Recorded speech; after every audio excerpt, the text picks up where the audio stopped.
is Patrick Walker-Reese. I am a junior history education major from Nashville, Tennessee. Basically my platform is I am TSU.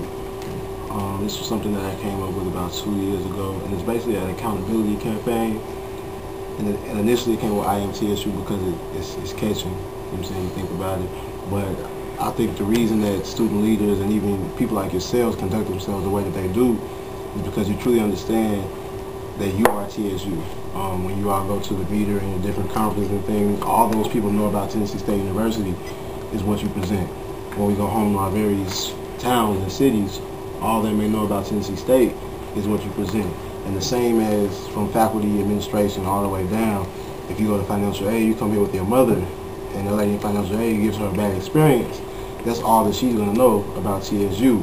So basically the I Am TSU campaign was designed sitting around accountability, visibility of the Student Government Association, and then increased communications between the student and administration. I know those things almost sound cliche because you hear them so often, year after year, but I think a lot of times people take big problems and try to solve them with big solutions.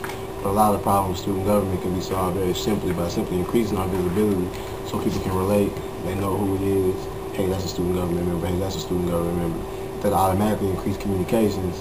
And then as far as accountability, just giving the student government something to be held accountable for so they can hold administration to the same standards. And that's pretty much the platform that I want to run under, and underlining is to just bring back that old big blue spirit, revitalize pep rallies, and just get people more involved. I think that'll come in with the visibility of student government. So, you kind of touched on it already, but just specifically, why do you want to be SGA Vice President? Actually, I'm running for SGA President. Excuse me, SGA President, I'm sorry. But my mentor, my freshman year, and every subsequent year, from Joseph Robinson to Isaiah Lojo, and even Will Bush, who didn't win, were SGA presidents or had that mindset. And after Joe, I hadn't seen an SGA president that possessed that common touch, if that makes sense. And I'm big at people telling their stories and giving their testimony. And my matriculation to this, to even have this aspiration, has been very different. I wasn't always the leadership-driven student, the scholarly student, or the leadership type. So I felt it was almost my obligation as my journey to kind of hold a position so maybe that young guy who was where I was freshman year, fitted caps, white tees, no really professional aspirations, could look and say, well, Patrick did it, then I did it. A real personable approach, as opposed to the SGA president being kind of a leader's position that they couldn't really relate to students. And I think that would automatically increase communications. So it was almost like my obligation, like it never crossed my mind to not do it. How do you feel about running for SGA president unopposed? That's very interesting. My competitive nature, of course I wanted to run against somebody, because you'll always have those people that say, well, he didn't run against anyone, or he didn't really have to work for it. But I truly feel like SGA president, Mr. TSU, Miss TSU, those are purpose-filled positions.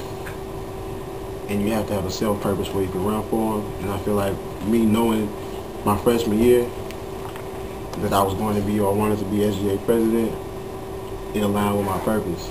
And I think as people, because I initially had competitors, and a lot of people who were running for other positions may have had aspirations to run, but they switched positions or my competitors dropped out. And I think it's because they realized that it did align with my purpose and maybe not with theirs, so they switched. So it's a compliment at this point, because I never hid my aspirations. I know a lot of times during SEC we can get a lot of backdoor and sneaky things. People want to whisper around and, are you running? People always tell me, why are you telling everybody you want to run? Because I truly believe that things that are for you, no person can stop that. So if SGA president was for me, telling you that I wanted to do it wasn't going to hinder me from receiving that position. So, I mean, it was a double-edged sword. I was bitter at first, but now I just take it as a compliment, and it furthers my obligation to do something with the position. Wow. I mean, it's so many things. But one of the things that I always know is that you can't fix everything. This year I was really saddened by the just overall spirit of the university and the spirit of the student and the individual. If I do nothing else during my tenure, I want to revitalize freshman week because I think that was very important. Some of the people that still support me today were people that I met during that freshman week process, and I think the freshmen, especially this year, got deprived of that networking opportunity, that foundation, and I want to incorporate a lot more TSU history in that. I think once you really understand where you come from and where we've come from as a university, it'll make you appreciate it more. I think that's the only thing that separates us from the quote-unquote elite universities, i.e. the Spelmans and the Howards, is that you automatically feel like you're a part of that history when you step on those campuses. So if we mainstream the Wilma Rudolph stories and the Oprah Winfrey stories, and even the lesser-known stories like Obie McKenzie, who's the managing director of BlackRock, the single most publicly traded corporation, graduated from TSU in '69, went on to Harvard Business School.